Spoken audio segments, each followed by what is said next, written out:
شروع کرتی ہوں اللہ کے نام سے جو بڑا مہربان نہایت رحم کرنے والا ہے۔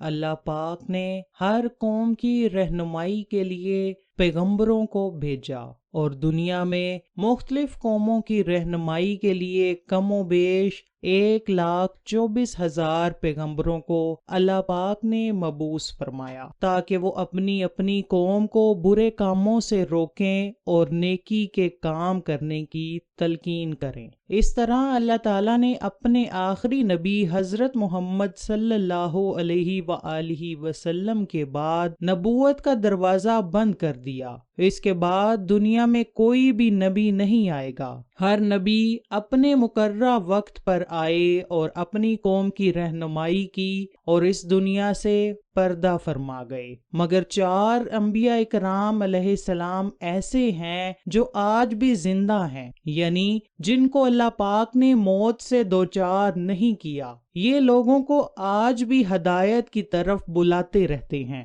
بے شمار احادیث اور روایات میں 4 ایسے نبیوں کا ذکر ملتا ہے جن کو اللہ تعالیٰ نے آج بھی زندہ رکھا ہوا ہے۔ نمبر 1، حضرت عیسیٰ علیہ السلام۔ حضرت عیسیٰ علیہ السلام نے جب نبوت کا اعلان کیا تو انہوں نے اپنے ارد گرد کے لوگوں کو فرمایا کہ میں اللہ تعالیٰ کی طرف سے بھیجا گیا نبی ہوں، میں تم کو دعوت حق دینے کے لیے آیا ہوں۔ لیکن جس قوم پر اللہ تعالیٰ نے حضرت عیسیٰ علیہ السلام کو مبعوث فرمایا وہ یہودی قوم تھی۔ اللہ تعالیٰ نے یہودیوں کی کتاب میں لکھا ہوا ہے کہ ایک ایسا نبی آئے گا جو یہودیوں کے دین کو ختم کر دے گا۔ جب حضرت عیسیٰ علیہ السلام نے نبوت کا اعلان کیا تو یہودیوں کو یہ ڈر تھا کہ ایسا نہ ہو کہ حضرت عیسیٰ ہمارے دین کو ختم کر دیں، اس لیے انہوں نے حضرت عیسیٰ کو قتل کرنے کا منصوبہ بنایا۔ حضرت عیسیٰ علیہ السلام اللہ تعالیٰ کے حکم سے یہودیوں کو دین حق کی باتیں بتاتے رہے، لیکن حضرت عیسیٰ کی بات کا یہودی قوم کو کوئی اثر نہ ہوا۔ وہ حضرت عیسیٰ علیہ السلام کے ہر حکم کو الٹا ہی سمجھتے تھے۔ ایک دن ایسا ہوا کہ حضرت عیسیٰ علیہ السلام نے سب یہودیوں کو جمع کیا، ان سے دریافت کیا کہ تم میں سے کون ہے جو اللہ تعالیٰ پر ایمان لائے گا۔ اس وقت 12 یا 19 لوگ ایسے تھے جنہوں نے حضرت عیسیٰ علیہ السلام پر ایمان لایا، باقی سب لوگوں نے دین حق کو جھٹلا دیا تھا۔ انہوں نے حضرت عیسیٰ علیہ السلام کی ایک بات نہ مانی اور حضرت عیسیٰ کو برا بھلا کہتے رہے۔ یہودیوں نے سوچا کہ اگر ہم خاموش بیٹھے رہے تو حضرت عیسیٰ علیہ السلام کی جماعت میں دن بدن اضافہ ہوتا جائے گا، اس طرح سے ہمارا دین ختم ہو جائے گا۔ انہوں نے حضرت عیسیٰ کو شہید کرنے کا فیصلہ کر لیا۔ انہوں نے حضرت عیسیٰ علیہ السلام کو قتل کرنے کی ذمہ داری توتیانوس نامی شخص کی لگا دی۔ ادھر جب توتیانوس حضرت عیسیٰ علیہ السلام کو قتل کرنے کے لیے جا رہا تھا، دوسری طرف اللہ تعالیٰ نے حضرت جبرائیل علیہ السلام کو حکم دیا کہ زمین پر جاؤ اور حضرت عیسیٰ علیہ السلام کو آسمانوں کی طرف لے آؤ۔ جب فرشتے نے اللہ تعالیٰ کے حکم سے حضرت عیسیٰ علیہ السلام کو آسمانوں کی طرف اٹھایا تو آسمان پر جا کر سب سے پہلے حضرت عیسیٰ علیہ السلام کی ملاقات حضرت مریم علیہ السلام سے ہوئی۔ اس وقت حضرت مریم علیہ السلام نے حضرت عیسیٰ علیہ السلام کو گلے لگایا تو حضرت عیسیٰ نے حضرت مریم یعنی اپنی والدہ کو فرمایا کہ اے اماں جان، اب ہماری ملاقات روز قیامت ہی ہوگی۔ جب حضرت عیسیٰ آسمانوں کی طرف اٹھائے گئے تو اس وقت حضرت عیسیٰ کی عمر 33 سال تھی۔ حضرت جبرائیل علیہ السلام آپ کو بدلی کے ذریعے آسمانوں پر لے گئے تھے۔ دوسری طرف یہودی اس شخص کا انتظار کر رہے تھے جس کو انہوں نے حضرت عیسیٰ کی طرف بھیجا تھا۔ وہ اس انتظار میں تھے کہ توتیانوس کب حضرت عیسیٰ کو قتل کر کے آئے گا۔ اس طرح کافی وقت گزر گیا تھا لیکن توتیانوس نہیں آیا تھا، تو وہ سب مل کر حضرت عیسیٰ علیہ السلام کے گھر کی طرف گئے۔ جب وہ گھر میں پہنچے تو انہوں نے دیکھا کہ وہاں ایک شخص پڑا ہوا ہے جس کا چہرہ حضرت عیسیٰ علیہ السلام سے ملتا جلتا تھا۔ انہوں نے اس شخص کو قتل کر دیا۔ انہوں نے دیکھا کہ یہ چہرہ تو حضرت عیسیٰ علیہ السلام سے ملتا جلتا ہے۔ جب انہوں نے غور کیا تو وہ شخص توتیانوس تھا جن کو انہوں نے حضرت عیسیٰ کو قتل کرنے کے لیے بھیجا تھا۔ اس پر یہودی بھی 2 حصوں میں تقسیم ہو گئے، وہ آپس میں ہی لڑنے لگ گئے۔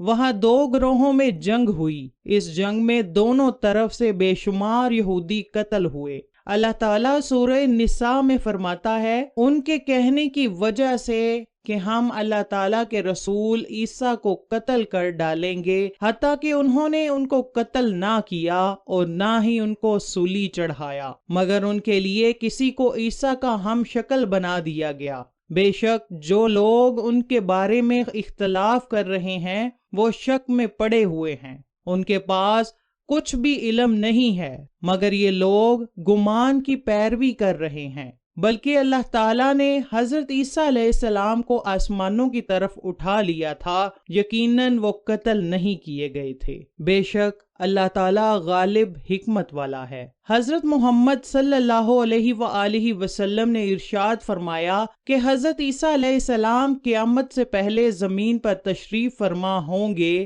حضرت عیسیٰ علیہ السلام سنت نبوی کے مطابق زندگی بسر کریں گے۔ حضرت عیسیٰ صلیب کو توڑیں گے، پھر آپ علیہ السلام دجال کا جڑ سے خاتمہ کریں گے۔ حضرت عیسیٰ 7 برس تک اس دنیا میں زندگی بسر کریں گے۔ آپ علیہ السلام اللہ تعالیٰ کے دین کو عام کریں گے۔ جو لوگ یہ کہتے ہیں کہ حضرت عیسیٰ علیہ السلام قتل ہو گئے یا پھر سولی پر لٹکائے گئے ہیں، وہ دین اسلام سے خارج ہیں، وہ کفر کر رہے ہیں۔ اور نمبر 2، حضرت خضر علیہ السلام۔ حضرت خضر علیہ السلام بھی اللہ کے حکم سے زندہ و جاوید ہیں، انہیں بھی موت نہ آئی اور نہ ہی آئے گی۔ ایک روایت میں آتا ہے کہ ایک دفعہ حضرت محمد صلی اللہ علیہ وآلہ وسلم اپنے صحابہ اکرام کو حضرت خضر علیہ السلام کا قصہ سنا رہے تھے۔ آپ فرما رہے تھے کہ حضرت خضر علیہ السلام کے باپ ایک بادشاہ تھے جو حضرت خضر کو اپنی بادشاہت سے نوازنا چاہتا تھا، لیکن حضرت خضر علیہ السلام اپنے باپ کی سلطنت پسند نہیں کرتے تھے، اس لیے انہوں نے اپنے باپ کی سلطنت کو ٹھکرا دیا تھا۔ آپ علیہ السلام جنگلوں اور سمندر کی طرف چلے گئے جہاں آپ کو کوئی ڈھونڈ نہ سکے۔ اس دوران آپ علیہ السلام کا گزر ایک آب حیات چشمے سے ہوا۔ جب آپ علیہ السلام نے اس چشمے کا پانی پیا تو آپ تا حیات زندہ رہنے میں کامیاب ہو گئے۔ بے شمار روایات میں آپ کی تا حیات زندہ رہنے کا ذکر ملتا ہے۔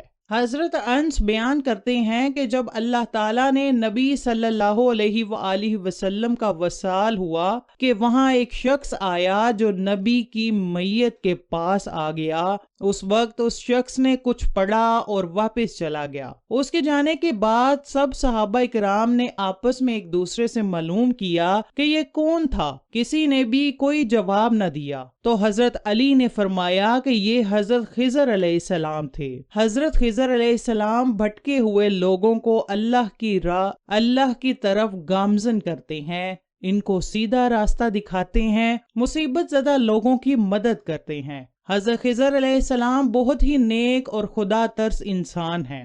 بعض روایات میں حضرت خضر علیہ السلام کا ذکر حضرت ذوالقرنین کے ساتھ بھی پڑھنے کو ملتا ہے کہ حضرت خضر علیہ السلام اور حضرت ذوالقرنین کسی سفر پر گئے، ان کا گزر ایک چشمے سے ہوا، اس چشمے سے حضرت خضر علیہ السلام نے آب حیات پیا، جس کی وجہ سے آپ کو تا حیات زندہ رہنے کا موقع ملا۔ نمبر 3، حضرت عیسیٰ علیہ السلام اور حضرت خضر علیہ السلام کے بعد تیسرے زندہ نبی حضرت الیاس علیہ السلام کا ذکر آتا ہے۔ آپ کا ذکر قرآن پاک میں 2 جگہوں پر موجود ہے۔ تفسیر مظہری میں مرکوز ہے کہ حضرت الیاس علیہ السلام کو ایک نورانی گھوڑے پر بٹھا کر آسمان کی طرف لے جایا گیا تھا۔ حضرت انس رضی اللہ تعالی سے مروی ہے کہ میرا اور حضرت محمد کا گزر ایک پہاڑی سے ہوا، وہاں سے گزرتے ہوئے ہمیں ایک آواز سنائی دی، اے اللہ مجھے بھی حضرت محمد کا امتی بنا دے۔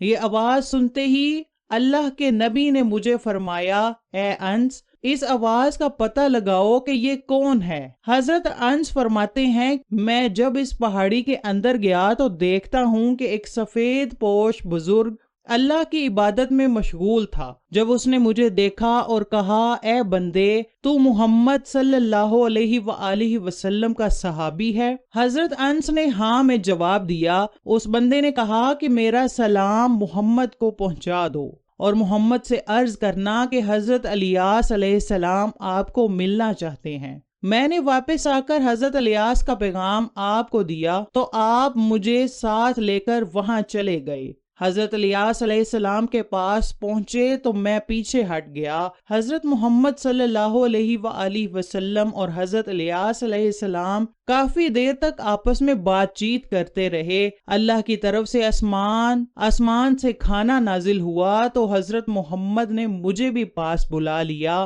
ہم تینوں نے مل کر کھانا کھایا۔ جب کھانا ختم ہوا تو میں نے دیکھا ایک سفید پرندہ آسمان سے نیچے کی طرف آ رہا ہے۔ وہ حضرت الیاس علیہ السلام کے پاس آیا تو حضرت الیاس علیہ السلام اس پر سوار ہو کر آسمان کی طرف چلے گئے۔ کچھ علماء نے لکھا ہے کہ حضرت خضر اور حضرت الیاس علیہ السلام ہر رمضان شریف میں بیت المقدس میں تشریف لاتے ہیں اور روزہ رکھتے ہیں۔ حج کے موقع پر حج ادا کرتے ہوئے دکھائی دیتے ہیں۔ یہ دونوں نبی مصیبت زدہ لوگوں کی مدد کرتے ہیں۔ چوتھے نبی جو ابھی تک زندہ ہیں وہ حضرت ادریس علیہ السلام کے بارے میں زندہ ہونے کی روایت ملتی ہے۔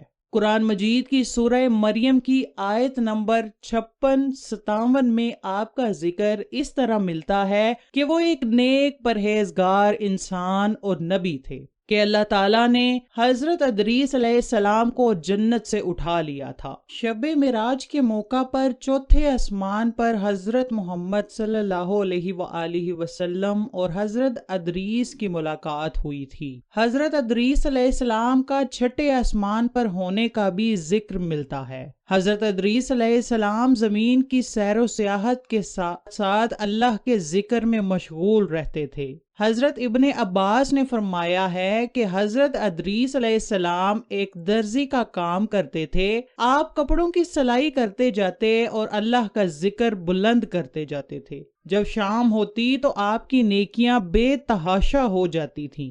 زمین پر رہنے والے انسانوں سے سب سے زیادہ نیکیاں آپ کی اللہ کے ہاں شمار ہوتی تھیں۔ سبحان اللہ۔ آپ کو زندہ آسمان کی طرف اٹھا لیا گیا تھا، پر آپ نے موت کے فرشتے سے کہا کہ مجھے موت کا مزہ چکھنا ہے۔ آپ کے کہنے پر موت کے فرشتے نے آپ کی جان نکالی اور پھر اللہ کے حکم سے آپ کو زندہ کر دیا گیا۔ آپ نے فرشتوں سے درخواست کی کہ میں دوزخ کو دیکھنا چاہتا ہوں، پھر آپ کو دوزخ میں لے جایا گیا۔ پھر آپ نے جنت کی سیر کرنے کا کہا، آپ کے کہنے پر آپ کو جنت میں داخل کیا گیا۔ جنت دیکھنے کے بعد آپ نے فیصلہ کیا کہ میں یہاں ہی رہنا پسند کروں گا۔ فرشتے نے آپ کو کہا کہ آپ اپنے مقام کی طرف جائیں۔ اسی وقت اللہ کی طرف سے فرشتے کو حکم ملا کہ ادریس علیہ السلام کو یہاں ہی رہنے دیا جائے۔ اللہ تعالی ہمیں دین اسلام کے مطابق زندگی بسر کرنے کی توفیق عطا فرمائے۔